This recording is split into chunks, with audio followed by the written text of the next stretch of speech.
nze ndowooza nti abantu ate bw'ova ku kutegeera kwentegeera n'otandika okuteesa ku bantu oba ogudde abantu baba boogera babaako ensonga ze baleese nze zo zenteesaako siteesa ku bantu kati bye boogerako babyogera lwakubanga etteeka teririiwo erikkiriza abaagala empeta abaagala okugamba nti okufa okutwawukanya nti balirina mu buwandiike tiwali akirina ekyo n'olwekyo akyogereramu lwakubanga waliwo ebizibu. Ekizibu ekiri ku tteeka ly'obufumbo, nze Dr. Joseph Serwadda, nze mukulembeze w'enzikiza y'abalokole mu Uganda. Etteeka ly'obufumbo eririwo lya mwaka gwa 1994. Paalamenti yaffe sirowooza n'okuba yali eyitibwa paalamenti yatwala ddamba nga temaze na kulikeberamu n'erikozesa ne kaakati litukyakolerako gy'emyaka 10 ne giyitamu. Ensi eno yanjawulo ku Bungereza nkyufu ekyuse nnyo. Kati nkyukakyuka ezo etteeka eryo terizifuddeeko. Ebizibu ebiri mu tteeka eryo bingi naye tubifunziza mu tteeka lye tuyita erya marriage bill kati eryagenda mu maaso ga paalamenti n'erikasuka mu madaala nga terabanga eryakulikwatamu ate batugambye netugamba nti waliwo omuntu omu omukulu mu nsi muno eyagamba nti bagira balireka wabbali kubanga litiisatiisa. Kati ffe tugamba bwe tuti nti ekisookera ddala Uganda teri fair. Mu mwaka gwa 1996 bwe baleeta etteeka ly'abazungu ery'obufumbo abasiraamu baali wakanya ne babawa eryabwe 1906 baabawa eryabwe. Juzi baabawandika constitution mu 95 bateeka card courts mu parliament mu constitution. Kikulaga bulazi nti waliwo entiisa eri ku ggwanga lino ng'obusiraamu bwateeka entiisa ku Uganda. Lwaki ffe tebatuwa bye twagala ne batugattira mu mateeka gatatukolera ne batugattira mu bufumbo bwe tutategeera obw'ekizungu ne tutabaako bye tusobola kwogera nga te bayibuli eri very clear ku bye twogera.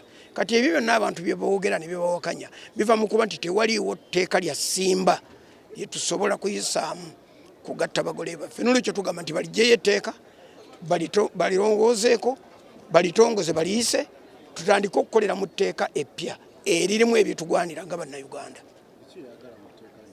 Ekisookera ddala ekyewuunyisa n'okwewuunyisa etteeka eryo litongoza ebizimbe mu kifo ky'okutongoza abaweereza. N'ogamba nti archbishop oba kardinaali oba ssaabasumba oba presiding apostle oba omusumba yenna yagassa omugole ku beach naye yabadde yeetaga special license. Soko olowooza ekyo nti okuteeka okugattira omugole mu luggya lwa kitaawe ne nnyina weetaga special license oba si ekyo bamutwale mu ssinzizo somewhere kati ate essinzizo nalyo limala kufuna special license. Ebyo byewuunyisa. Kakati tugamba nti naye obuyinza bw'abantu si bwa bintu. Kizibu nnyo okuddira obuyinza bw'obufumbo n'obuwa ebizimbe so nga wali buwadde abafumbo bennyini kye baagala oba ono abagatta kyalaba. Ekyo nze ndowooza kyalibadde kyamagezi kyo kikyamu.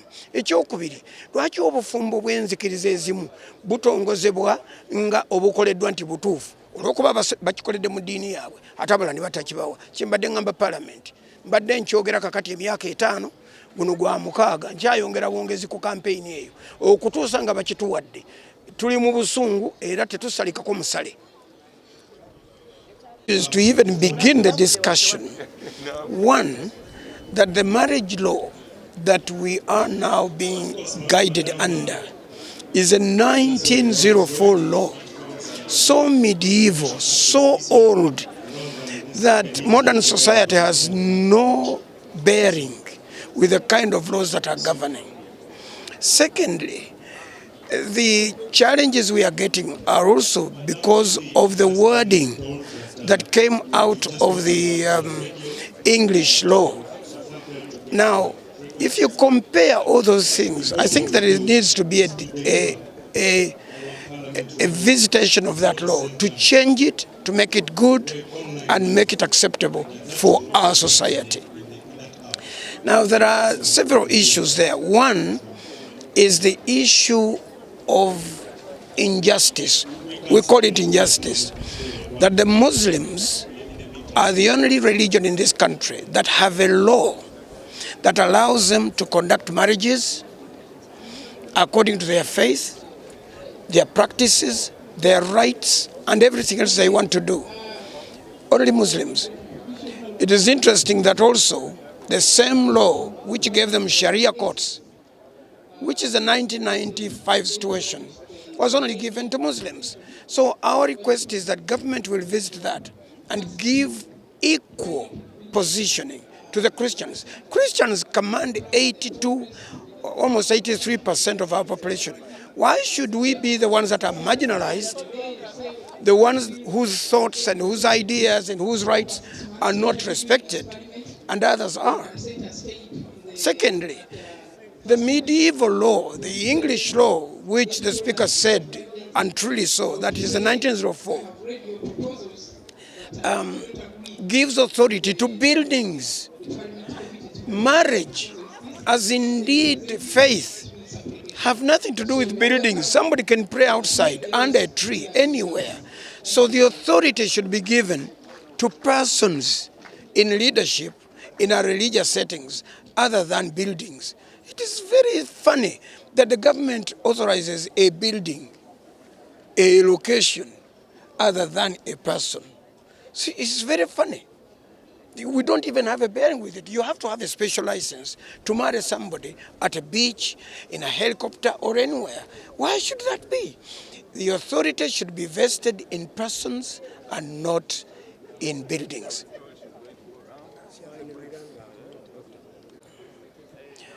No, the Marriage and Divorce Bill, which was later named the Marriage Bill, has been before Parliament for many years.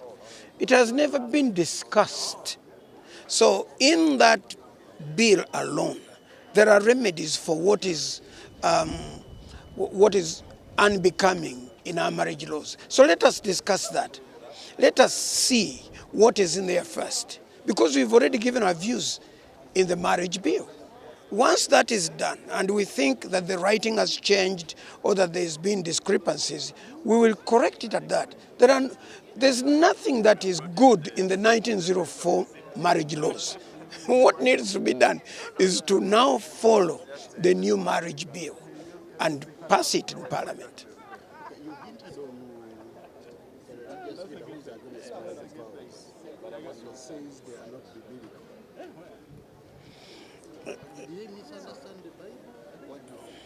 No, I don't discuss people. I discuss issues. I think he's raising an issue.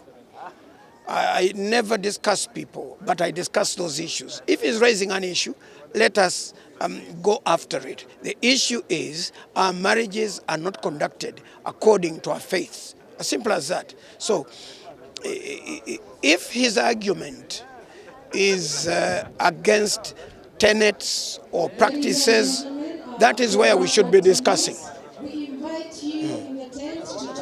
I wanted to say something about what Pastor Serwadda talked about the Act. First, I'm happy that it's now the church which is asking us to make the law. We have had a very long battle over this. So it's now, I think, 52 years.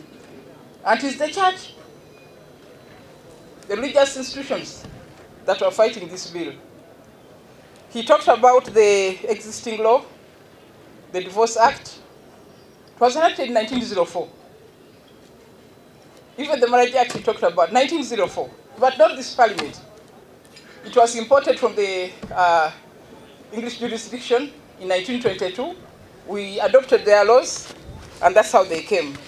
But I want to encourage the new Minister of Justice to come and we discuss this law and conclude it one way or the other. It's very interesting that a very Catholic country like Mozambique has been able to enact a fair family law. The Kenyans, a very mature society, they have very good family laws. They certainly discussed it. But here,